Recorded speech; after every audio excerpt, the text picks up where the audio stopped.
As you know, the Master and His Emissary took as its premise that the two hemispheres have a different way of looking at the world. And I described more or less what that was and saw some reflections in history, culminating in the society we're in now. In this book, I'm taking it a stage further.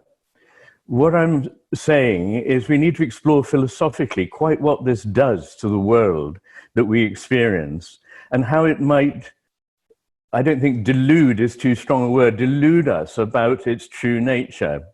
And I feel that if we're going to survive, and if our civilization is going to survive, which is very much in doubt, we need to have a radically different view of the world. So what I'm doing in this book is, if you like to put it very simply, trying to expose the weakness, the ignorance, the simplicity of the current reductionist view of the world, which seems more or less unchallenged in the public intellectual arena, with some very vocal scientists and philosophers explaining that it's all just a machine, we're just machines, not even very good ones actually compared with real actual machines, and that that's the most we can make of it.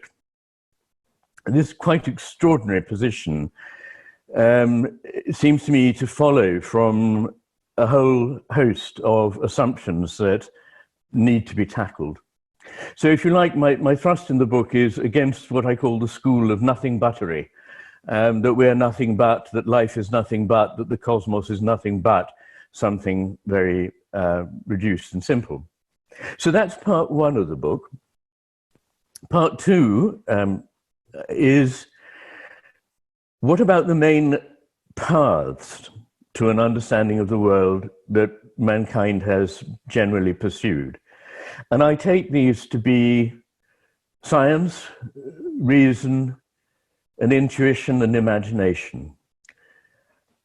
And I look at each of these in some detail, what their claims, each of them on truth, are, and what the limits on those claims are.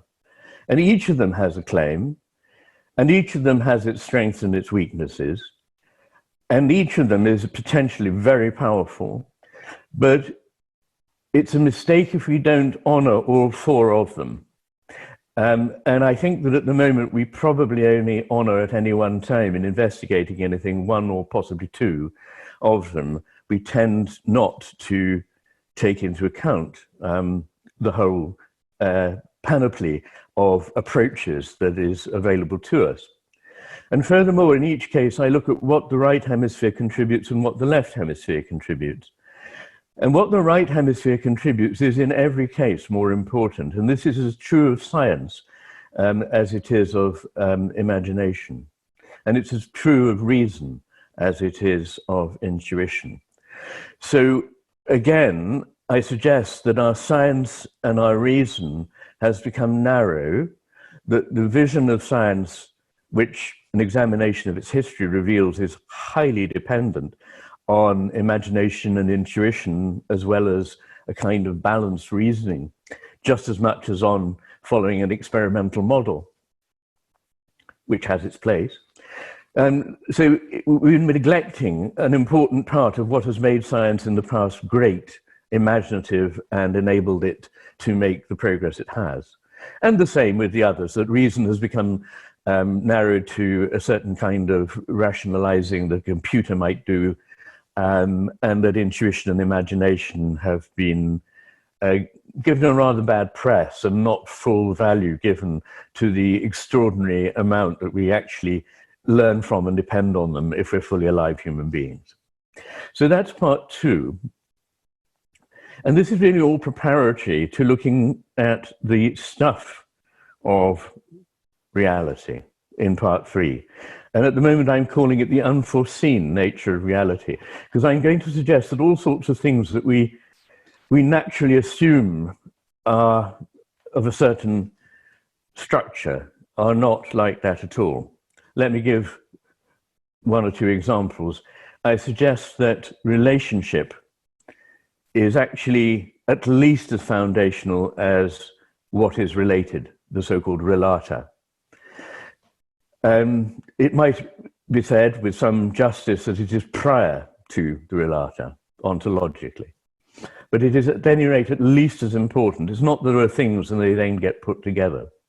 Going along with that, that wholes are primary to parts. Parts are a secondary phenomenon after we've understood the whole, which enable us to focus in on a detail. That consciousness is prior to, or at least the weaker claim is that it is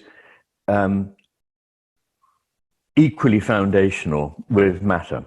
In fact, I believe that matter and consciousness may be phases of the same phenomenon, distinct, not entirely separate. That's an idea that is worth just pausing on, because again, we believe often that if two things are distinct, they are entirely separate, whereas they may be highly distinct and yet inseparable.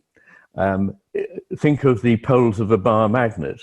There is no point at which the North Pole suddenly becomes the South Pole, but you cannot conceivably have the North Pole without the South Pole, and they are very, very distinct. You know, they do different things in any one situation.